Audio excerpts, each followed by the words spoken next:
Morning 11th class. आज हम chapter 2 पढ़ेंगे ड्राइंग का, जो कि है हमारा arts of the Indus valley यानी सिंधु घाटी की कलाएं। इसमें 3 टॉपिक आज हम पढ़ेंगे। स्टोन स्टेच्यू यानी पत्थर की मूर्तियाँ, ब्रोंज कास्टिंग कांसे की ढलाई और टेराकोटा, ये 3 करेंगे। इससे पहले भी हम सिंधु घाटी के बारे में थोड़ा बहुत पढ़ चुके हैं, हमारे जो पहले के वीडियो बने हुए हैं उसमें है, तो आप उसको भी देखिएगा। और आज हम इसका चैप्टर पढ़ेंगे। तो हमारा चैप्टर नंबर 2 है सिंधु घाटी की कलाएं। सिंधु नदी की घाटी में कला का उद्भव ईसा पूर्व 3वीं सहस्राब्दी के उत्तरार्ध में हुआ था। इस सभ्यता के विभिन्न स्थलों में कला के जो रूप प्राप्त हुए हैं उनमें प्रतिमाएं यानी स्टैच्यू, मुहरें स्टैम्प मिली है, मिट्टी के बर्तन, आभूषण, पकी हुई मिट्टी की मूर्तियां आदि शामिल हैं। उस समय के कलाकारों में निश्चित रूप से उच्च कोटि की कलात्मक सूझबूझ और कल्पना शक्ति विद्यमान थी। उनके द्वारा बनाई गई मनुष्य तथा पशुओं की मूर्तियां अत्यंत स्वाभाविक किस्म की है, क्योंकि उनमें अंगों की बनावट असली अंगों जैसी है। मृण मूर्ति यानी जो टेराकोटा है, उसमें जानवरों की मूर्तियों का निर्माण बड़ी सूझबूझ और सावधानी से किया गया था। सिंधु सभ्यता के 2 प्रमुख स्थल हड़प्पा और मोहनजोदड़ो नामक 2 नगर थे। ये हम पहले पढ़ चुके हैं। उसमें हमने पढ़ा था कि सिंधु घाटी सभ्यता में 2 नगरों की खोज की गई थी, एक तो हड़प्पा और मोहनजोदड़ो। वहाँ जो खुदाई की गई थी उधर से तरह तरह की हमें वस्तुएं प्राप्त हुई थी, कुछ मूर्तियाँ प्राप्त हुई थी, आभूषण प्राप्त हुए थे। तो ये सब कुछ हम पहले देख चुके हैं, जिसमें हड़प्पा उत्तर में और मोहनजोदड़ो दक्षिण में सिंधु नदी के तट पर बसे हुए थे। ये दोनों नगर सुंदर नगर नियोजन की कला से प्राचीनतम उदाहरण थे। इन नगरों में रहने के मकान, बाजार, भंडार गृह, कार्यालय, सार्वजनिक स्नानागार आदि सभी अत्यंत व्यवस्थित रूप से यथास्थान बने हुए थे। इन नगरों में जल निकासी की व्यवस्था भी काफी विकसित थी। हड़प्पा एवं मोहनजोदड़ो इस समय वहाँ पर स्थित है, पाकिस्तान में स्थित है। कुछ अन्य महत्वपूर्ण स्थलों में भी हमें कला वस्तुओं के नमूने मिले हैं, जिनके नाम है लोथल और धोलावीरा, जो कि कहाँ है, गुजरात में। राखीगढ़ी है हरियाणा में, रोपड़ है पंजाब में, और कालीबंगा जो है वो हमारे राजस्थान में है। पत्थर की मूर्तियाँ यानी स्टोन स्टैच्यू। हड़प्पाई स्थलों पर पाई गई मूर्तियाँ भले ही पत्थर, कांसे या मिट्टी की बनी हो, संख्या की दृष्टि से बहुत अधिक नहीं है, पर कला की दृष्टि से उच्च कोटि की है, यानी कि बहुत ज़्यादा अधिक मात्रा में ये मूर्तियाँ प्राप्त नहीं हैं, लेकिन इनकी जो बनावट है वो बहुत ही उच्च कोटि की है। हड़प्पा और मोहनजोदड़ो में पाई गई मिट्टी की मूर्तियाँ त्रिआयामी वस्तु बनाने का उत्कृष्ट उदाहरण है। पत्थर की मूर्तियों में 2 पुरुष प्रतिमाएं बहुप्रचलित हैं, यानी कि जो प्रतिमाएं प्राप्त हुई है, जो मूर्ति हमें स्टैच्यू प्राप्त हुए हैं, उसमें 2 जो मूर्तियां हैं उसका बहुत ही ज़्यादा चर्चा की गई है, बहुत चर्चित है। जिसमें से एक पुरुष धड़ है, यानी सिर्फ धड़ मात्र की है, जो लाल चूना पत्थर का बनाया गया है, और दूसरी दाढ़ी वाले पुरुष की आवक्ष मूर्ति है, जो सेल खड़ी की बनी है। दाढ़ी वाले पुरुष को एक धार्मिक व्यक्ति माना गया है। इस आवक्ष मूर्ति को शॉल ओढ़े बनाया गया है। हमने पहले भी पढ़ा था कि एक मूर्ति जो हमें प्राप्त हुई है, उसको देख के ऐसा प्रतीत होता है कि जैसे उसने शॉल ओढ़ रखी है। शॉल बाएं कंधे के ऊपर से और दाहिनी भुजा के नीचे से डाली गई है। शॉल त्रिफूलिया नमूनों से सजी हुई है, यानी कि उसमें बेल बूटे आदि बनाए गए हैं।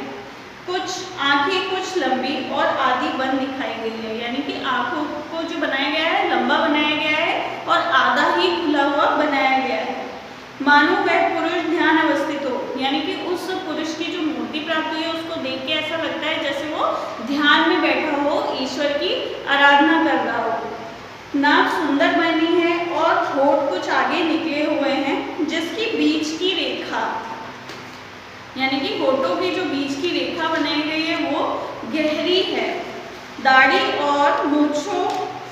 मूंछ और गलमुच्छे चेहरे पर उभरी हुई दिखाई गई है, यानी कि जो दाढ़ी मूंछें बनाई गई है मूर्ति में वो उभरी हुई सी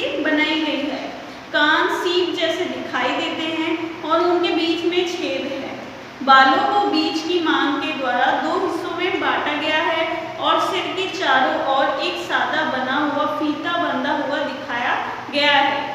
दाहिने भुजा पर एक बाजूबंद है और गर्दन के चारों ओर छोटे छोटे छेद बने हुए हैं, जिससे लगता है वह हार पहने हुए है। यानी गर्दन के चारों ओर छेद बनाए गए हैं, उससे मानो ऐसा लग रहा है जैसे कि हार पहना हुआ है।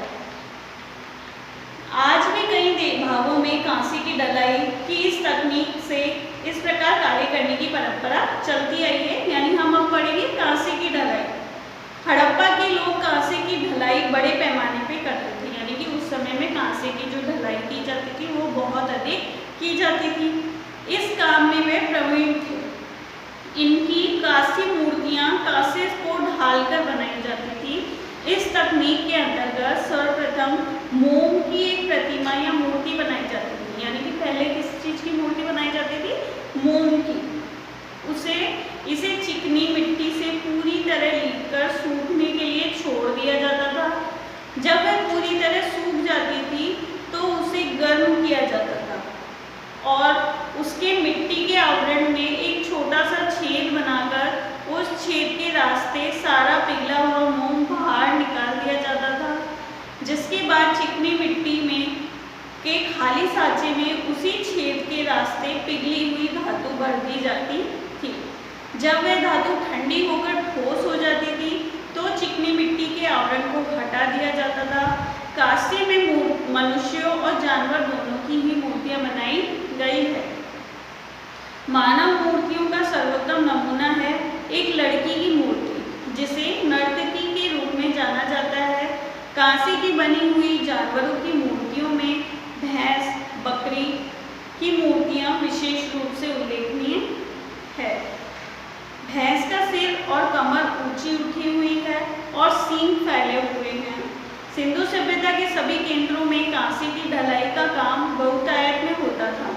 लोथल में पाया गया तांबे का कुत्ता और पक्षी तथा कालीबंगा में पाई गई सांड की कांस्य मूर्ति को हड़प्पा और मोहनजोदड़ो में पाई गई तांबे और कांसे की मानव मूर्तियों से किसी प्रकार भी कमतर नहीं कहा जा सकता। यानी कि वो भी बहुत ही अच्छी तरह बनाई गई है।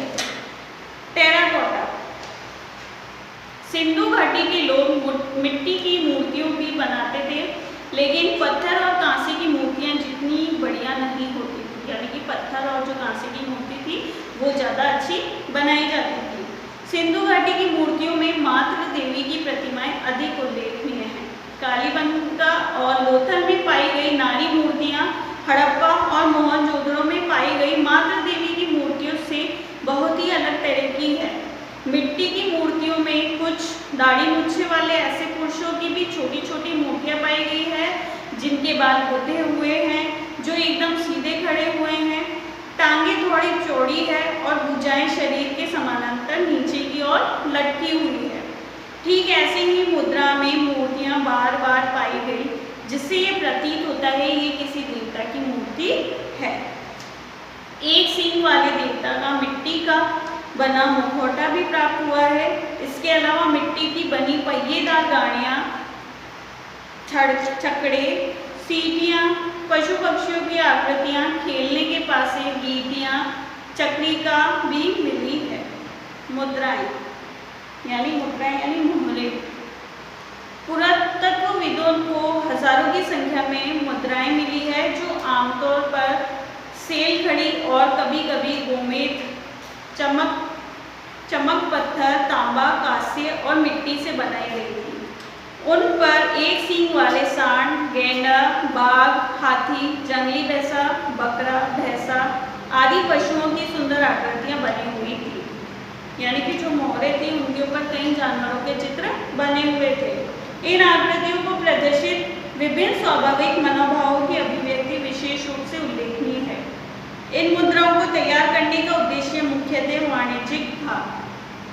ऐसा प्रतीत होता है कि ये मुद्राएं बाजूबंद के तौर पे भी कुछ लोगों द्वारा पहनी जाती थी, जिनमें उस व्यक्ति की पहचान की जाती थी, जैसे कि आजकल लोग पहचान पत्र धारण करते हैं।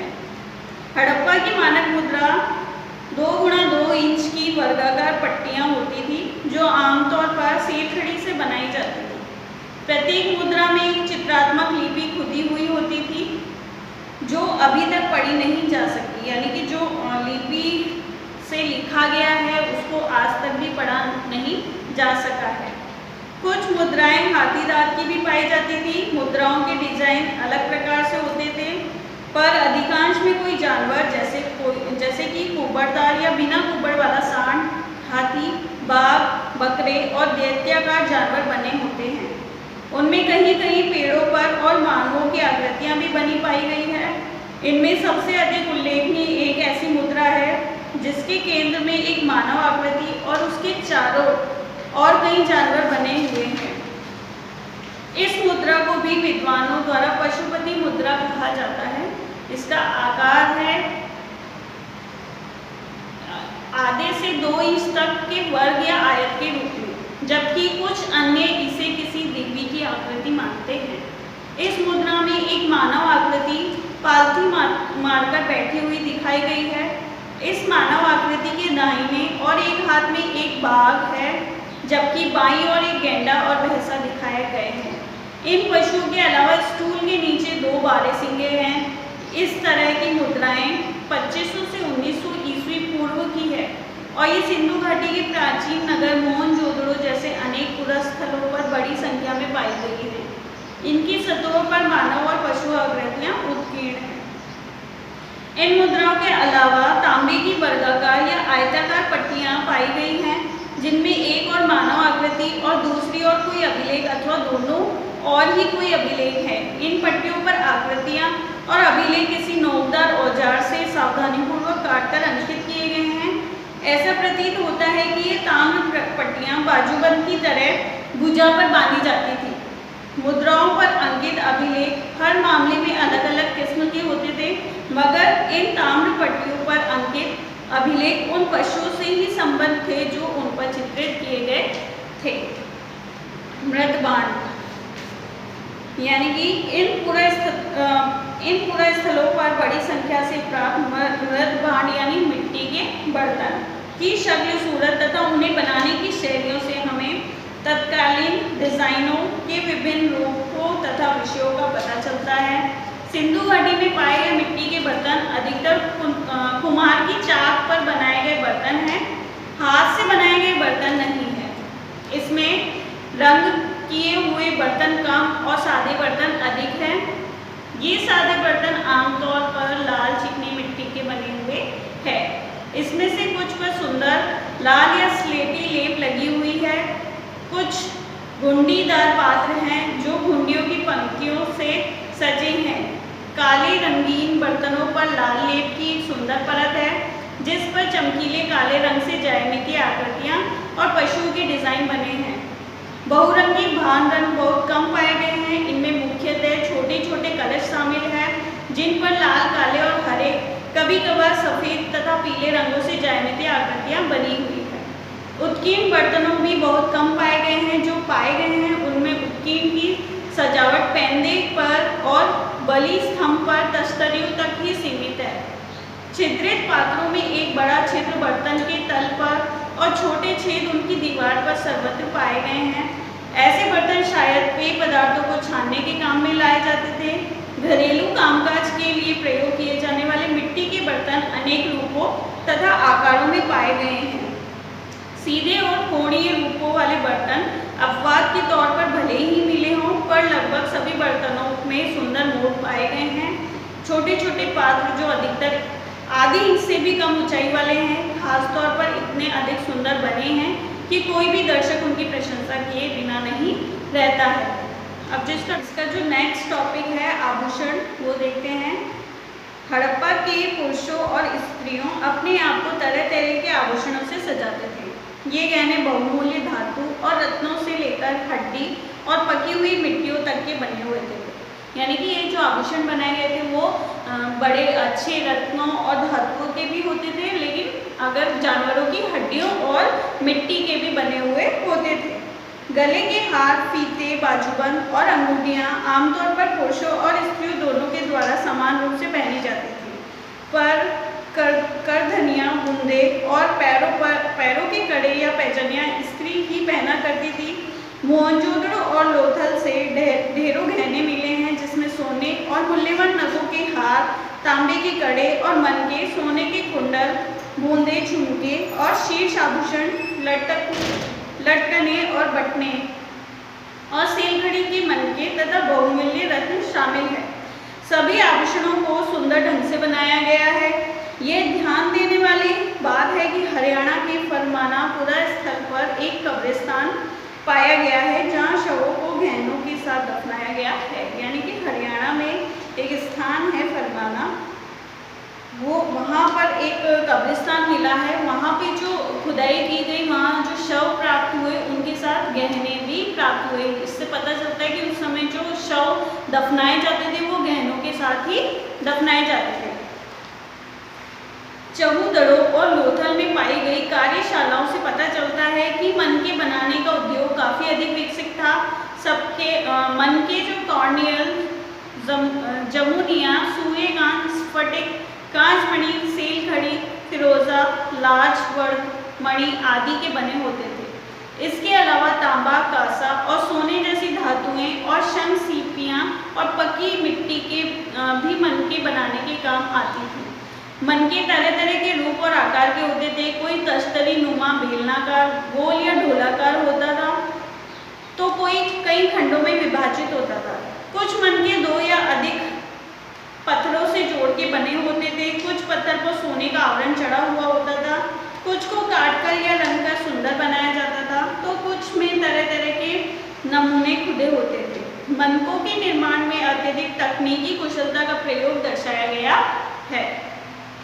हड़प्पा के लोग पशुओं, विशेष रूप से बंदरों और गिलहरियों के नमूने बनाते थे, जो एकदम असली जैसे दिखाई देते थे, जिनका उपयोग पिन की नोक और मनकों के रूप में किया जाता था। सिंधु घाटी में घरों में बड़ी संख्या में तकुए और तकुआ चक्रियाँ भी मिली है, जिससे पता चलता है कि उन दिनों कपास और ऊन की कताई का बहुत प्रचलित था। गरीब और अमीर दोनों तरह के लोगों में कताई का आम रिवाज था। यह तथ्य इस बात से उजागर होता है कि तकुओं की चक्रियाँ मिट्टी तथा सीपियों से बनी हुई पाई गई है। पुरुष और स्त्रियाँ धोती और शॉल जैसे 2 अलग अलग तरह के कपड़े पहनते थे। शॉल दाएं कंधे के नीचे ले जाकर बाएं कंधे के ऊपर ओढ़ी जाती थी। पुरातत्वीय खोजों से मिली चीजों से यह प्रतीत होता है कि सिंधु घाटी के लोग साज श्रृंगार और फैशन के प्रति काफी जागरूक थे। उनके केश सज्जा की भिन्न भिन्न शैलियां प्रचलित थी।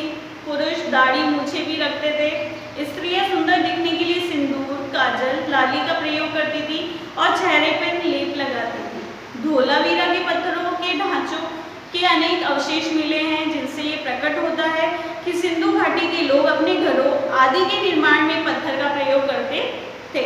सिंधु घाटी के कलाकार एवं शिल्पकार अनेकों शिल्पों में अत्यधिक पारंगत थे, जिनमें धातु का ढलाव, पत्थरों पर नक्काशी, मिट्टी के बर्तन बनाना, उन्हें रखना एवं जानवरों, पौधों और पक्षियों के साधनों को लेकर टेराकोटा का निर्माण प्रमुख है। टेराकोटा इनका जो निर्माण किया जाता था वो मुख्यतः खिलौनों के रूप में किया जाता था, खेलने के लिए। कुछ मूर्तियां प्राप्त हुई है, उनके बारे में बात करेंगे। जैसे कि एक नर्तकी की मूर्ति प्राप्त हुई थी। सिंधु घाटी की कलाकृतियों में एक सर्वोत्कृष्ट कृति एक नाचती हुई लड़की यानी नर्तकी की कांस्य प्रतिमा है, जिसकी ऊंचाई लगभग 4 इंच की है। मोहनजोदड़ो में पाई गई ये मूर्ति तत्कालीन ढलाई कला का एक उत्तम नमूना है। नर्तकी की त्वचा का रंग सांवला दिखाया गया है। वह लगभग नील वस्त्र है और उसके लंबे केश सिर के पीछे एक जूड़े के रूप में गुथे हुए हैं। उसकी बाईं भुजा चूड़ियों से ढकी हुई है। वह दाईं भुजा के ऊपरी भाग में बाजूबंद और नीचे के भाग में कड़ा पहना हुआ है। कौड़ियों से बना एक हार उसके गले की शोभा बढ़ा रहा है। उसका दाहिना हाथ उसकी कमर पर टिका हुआ है और बायां हाथ पारंगत भारतीय नृत्य की मूर्ति मुद्रा में उसके घुटने के कुछ ऊपर बाईं जंघा पर टिका हुआ प्रतीत होता है। उसकी आंखें बड़ी बड़ी और नाक चपटी है। यह आकृति भावाभिव्यक्ति और शारीरिक ऊर्जा से ओतप्रोत है और हमें बहुत कुछ कह रही है। वृषभ प्रतिमा मोहनजोदड़ो में पाई गई ये कांस्य प्रतिमा विशेष रूप से उल्लेखनीय है क्योंकि एक भारी भरकम वृषभ को आक्रामक मुद्रा में बखूबी प्रस्तुत किया है। वृषभ गुस्से में अपना सिर दाईं ओर घुमाए हुए है और उसके गले में एक रस्सा भी बंधा हुआ है। एक पुरुष धड़ प्राप्त हुआ है। पुरुष धड़ की ये मूर्ति लाल बलुआ पत्थर की बनी है। इसमें सिर और भुजाएं जोड़ने के लिए गर्दन और कंधों के गड्ढे बने हुए हैं। धड़ के सामने के वाले हिस्से को एक विशेष मुद्रा में सोच समझकर बनाया गया है। कंधे अच्छे पके हुए तथा पेट कुछ बाहर निकला हुआ है। चित्रित मृत भांड यानी कि चित्र से मतलब मिट्टी का बर्तन बना गया है, उसके ऊपर कुछ चित्र बना हुआ है। मोहनजोदड़ो में पाया गया यह पात्र कुम्हार की चाक पर चिकनी मिट्टी से बना हुआ है। कुम्हार ने अपनी कुशल अंगुलियों की सहायता से उसे एक आकर्षक रूप दिया है। आग में पकने के बाद इस मिट्टी के पात्र को काले रंग से रंगा गया है। इस पर बने चित्र वनस्पतियों और ज्यामितीय आकारों के हैं। वैसे तो ये चित्र साधारण है, लेकिन इसमें अमूर्तीकरण की प्रवृत्ति दिखाई देती है। मातृका की मूर्तियों को आमतौर पर भद्दी अपरिष्कृत खड़ी मूर्ति है, यानी कि ये जो मूर्ति प्राप्त हुई है वो बहुत ही ज़्यादा अच्छी नहीं है। उन्नत उरोजों पर हार लटकाए और कमर के चारों ओर एक अधोवस्त्र लपेटे हुए करधनी पहने हुए दिखाया गया है। सिर पर पंखे जैसा आवरण और दोनों तरफ प्याले नुमा उभार सिंधु घाटी की मातृ देवी की प्रतिमाओं की एक अलंकारिक विशेषता है। इन आकृतियों की गोल गोल आंखें और चोंच जैसी नाक बहुत भद्दी दिखाई देती है और उनका मुंह ऐसा लगता है कि जैसे चीरकर बनाया गया है। यानी कि ये जो मूर्ति प्राप्त हुई है मातृका का, ये बहुत ज़्यादा अच्छी नहीं है। तो ये हमारा चैप्टर कंप्लीट हो चुका है, सिंधु घाटी की कलाएं। अब जो हमारा थर्ड चैप्टर होगा वो हम नेक्स्ट वीडियो में देखेंगे। Thank you.